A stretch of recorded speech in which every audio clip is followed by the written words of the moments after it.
Hi, I'm Annabelle Blosser, Hi, I'm James Jane, and we want to wish you a happy Valentine's Day weekend. and a happy Chinese New Year. On Sunday, our boarding students enjoyed some camaraderie with each other in the student center for the Super Bowl. We had delicious food from our friends at Aladdin and played commercial bingo. Since live classes ended early on Tuesday, our boarding students also took advantage of some time outside in the snow. A first for some of them.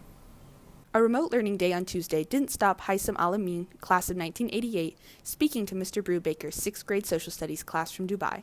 The class has been discovering Asia and the Middle Eastern culture and religion, and Mr. Alamin's experience of living in 3 countries plus traveling to over 100 countries in his profession was a wonderful way for these students to hear firsthand what life is like.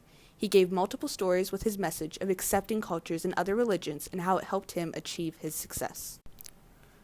8th grade art students spend the week creating expressive faces using ink, crayons, and their creativity. Anatomy students apply their knowledge of the nervous system to study each other's reflexes and reaction times.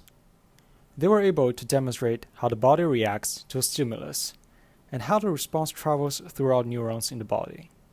Students also made their own neurons in preparation for the nervous system test next week. Eager to be back to in-person learning, the biology classes had 3 labs in the last 2.5 weeks. To conclude the chapter on biological chemistry, students conducted experiments to observe directly how an enzyme can speed up a chemical reaction.